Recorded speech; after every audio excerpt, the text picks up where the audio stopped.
परम श्रद्धेय श्री हनुमान प्रसाद पोद्दार जी द्वारा रचित श्री भगवान नाम महिमा। जिस प्रकार अग्नि में दाहिका शक्ति स्वाभाविक है, उसी प्रकार भगवान नाम में पाप को, विषय प्रपंच जगत के मोह को जला डालने की शक्ति स्वाभाविक है। इसमें भाव की आवश्यकता नहीं है। किसी प्रकार भी नाम जीव पर आना चाहिए, फिर नाम का जो स्वाभाविक फल है वह बिना श्रद्धा के भी मिल ही जाएगा।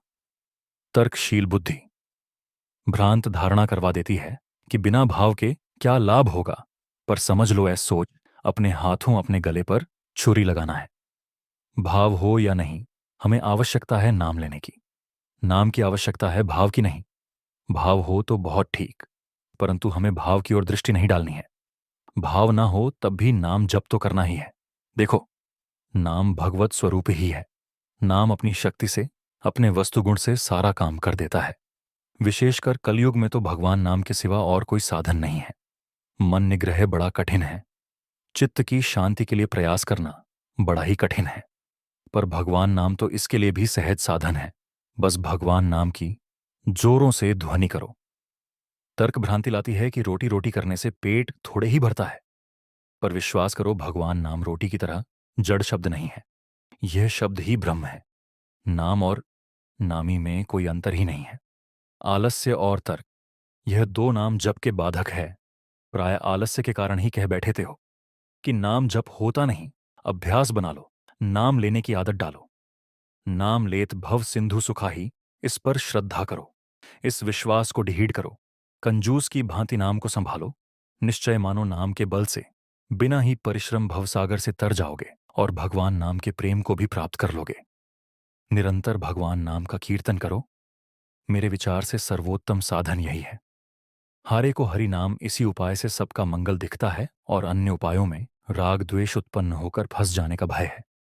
भगवान पर विश्वास हो, उनकी कृपा का भरोसा हो और नाम जप होता रहे तो अपने आप ही निर्भरता आएगी, साहस आएगा। विपत्ति का टालना भी इसी उपाय से होगा। मनुष्य जब सब उपाय से हार जाता है तब उसे हरिनाम सूझता है, तभी वह हरिनाम को पकड़ता है और तभी उसे विजय मिलती है। बस दो बात है, भगवान की कृपा पर विश्वास और भगवान के नाम का आश्रय। फिर कोई चिंता नहीं, ध्यान नहीं लगता, ना सही, मन वश में नहीं होता, ना सही। भगवान पापी और नीच के भी उद्धारक है। यह विश्वास करके केवल जीभ से भगवान के नाम का उच्चारण करते रहो। सकल अंग विमुख नाथ मुख नाम की ओट लाई है, तो परतिथि एक प्रभु मूर्ति कृपामयी है। बस विश्वास कर लो कि प्रभु मूर्ति कृपामयी है और जीभ से नाम का उच्चारण करते रहो, अंतर के मल को नाश करने के लिए। भगवान नाम से बढ़कर दूसरा सुलभ साधन है ही नहीं। स्त्री बच्चे सभी भगवान नाम बड़े प्रेम से ले सकते हैं।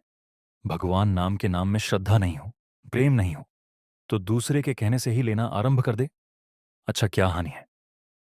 एक नाम लिया करेंगे, इसी भाव से ले, आदत डालें, फिर काम होगा ही। क्योंकि भगवान नाम में वस्तु शक्ति ही ऐसी है। पाप नाश करने की स्वाभाविक शक्ति ऐसी है कि जीभ पर नाम आते ही वह मल का नाश करेगा ही। भगवान पाप को नाश करके ही शांत नहीं हो जाता। पाप का नाश करने के बाद हृदय में ज्ञान की ज्योति पैदा करता है। ज्ञान के बाद भगवान नाम के प्रति प्रेम उत्पन्न करता है। भगवान नाम के नाम रूप लीलाधाम में अंतर नहीं है। यह सब भगवत स्वरूप ही है। नाम भगवान को हमारी ओर खींचता है और हमें भगवान की ओर ले जाता है। दोनों ही काम करता है। सबसे बड़ी मूर्खता और सबसे बड़ा मोह यह है कि हम विषयों से सुख की आशा करते हैं। मोह को मिटाने के लिए भगवान नाम लेना चाहिए। यह याद कर लेने की बात है कि मुंह से, वाणी से, शरीर से दिन रात 24 घंटे ही निरंतर भजन होता रहे। न सिर्फ 2 घंटे एकांत में बैठकर लगातार भजन करेंगे तो फिर इससे शेष 22 घंटे तक भजन करने की शक्ति मिलती रहेगी। नाम लेते लेते अंतर के मल का नाश होता है, फिर नाम का स्वाद प्रकट होता है। नाम में स्वाद आ जाने पर तो फिर नाम छूटना कठिन हो जाता है। नाम की पूंजी खड़ी पूंजी है। यह जिसके पास है उसे यमराज का भय नहीं है। जहां भगवान का नाम होता है वहां यमदूत नहीं आ सकते। यदि सचमुच भगवान का नाम जप होने लग जाए तो विपत्ति संपत्ति के रूप में परिणत हो जाता है।